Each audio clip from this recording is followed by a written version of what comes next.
Assalamualaikum warahmatullahi wabarakatuh. Perkenalkan, nama saya Muhammad Mufid Amunullah. NRP saya 02111194, tahunnya 5x28. Saya dari Departemen Teknik Mesin ITS.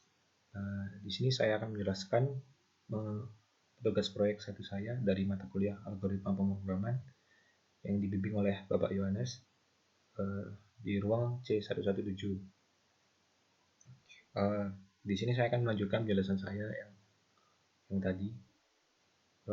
Yang sekarang adalah membahas soal nomor 2, yaitu kode script untuk soal gerak jatuh bebas dengan hambatan udara. Di sini soalnya gerak jatuh bebas yaitu mirip dengan contoh-contoh sebelumnya, tetapi akselerasi tidak konstan g, tetapi menurun dengan sisi kecepatan.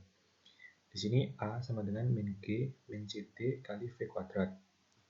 Hal ini diakibatkan karena bola mendapat hambatan dari udara. Persamaan untuk kecepatan dan posisi masih sama seperti biasanya. Yang dikumpulkan sama, yaitu sketsa permasalahan, perhitungan teori, algoritma, kode script, kode running, dan grafikasi perhitungan. Langsung saja saya perlihatkan codingan saya.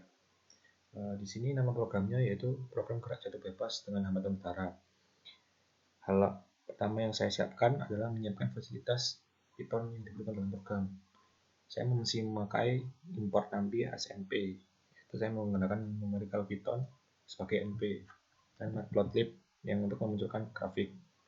Kemudian langkah kedua, menentukan semua nilai parameter gerak yang diketahui. Di sini ada H0 yaitu ketinggian awal, itu saya di sini memakai 3 meter. Saya pakai 3 meter. Kemudian kecepatan awalnya 0, finalnya 0, T0, waktu awalnya 0, kemudian konstanta gravitasi itu 9,8 meter per sekon kuadrat. Di sini dt-nya saya buat lebih spesifik, yaitu 0,0002 second. Kemudian ada CD itu drag force dari udara untuk bola. Jadi ada gaya hambatan udara untuk bola. Dan arahnya itu berlawanan dari arah jatuh bola. Seperti itu. Kemudian langkah ketiga itu menyiapkan tempat array untuk variabel yang akan dihitung. Di sini saya akan menyiapkan 3 rak atau 3 tempat untuk variabel H, V, dan T. Sama memakai np.array. Kemudian di sini data array yang pertama saya masukkan adalah H0, V0, dan T0, yaitu data mula-mula yang saya masukkan ke rak itu tersebut. Kemudian yang keempat, menentukan nilai inisial gerak jatuh bebas. Di sini saya menentukan nilai awal-awal dari ketinggian, kecepatan, dan waktu, yaitu H0, V0, dan T0. Misalkan H0-nya 3 meter, berarti nanti ketinggian awalnya itu berada di ketinggian 3 meter, seperti itu. Kecepatannya 0, dan waktunya 0 di awal.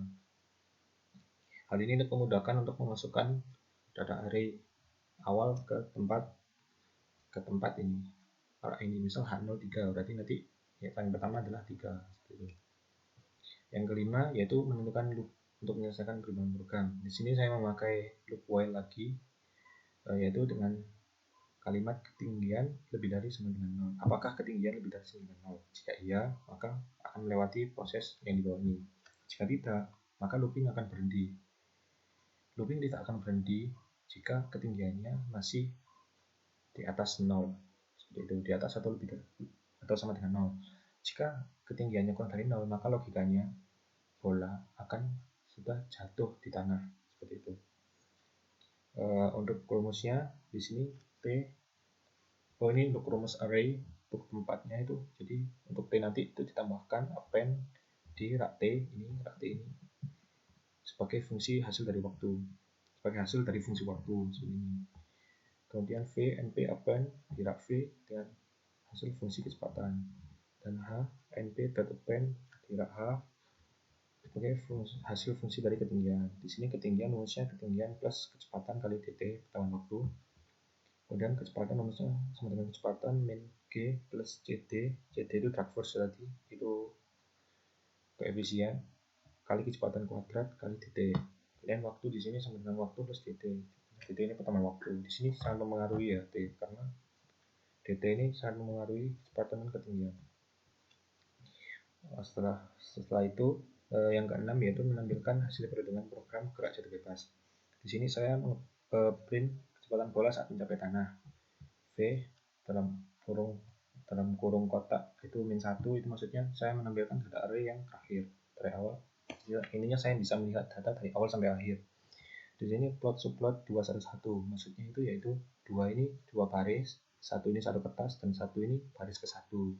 Seperti itu. Misal 212 itu berarti dua baris, satu kertas, baris kedua. Nah, untuk yang grafik pertama, saya plot T dan H, yaitu waktu dan ketinggian. Lalu yang grafik kedua, saya plot T dan V, yaitu waktu dan kecepatan. Kalau misal 211 ini diubah jadi 121, maka akan berubah menjadi satu kertas, dua kolom, dan ininya akan menjadi nomor kolomnya. Misal kolom 1, kolom 2, seperti itu. Terserah. Kalau saya menggunakan baris bukan kolom. Untuk membuktikan codingan saya benar, maka saya akan merunning kode saya ini, yaitu dengan run boot. Nah, ternyata benar. Di sini bisa dilihat, di sini muncul yang saya cari, yaitu kecepatan bola saat mencapai tanah, yaitu min 18,09, dan waktu yang ditempuh saat mencapai tanah 0,61. Bisa dilihat di grafiknya.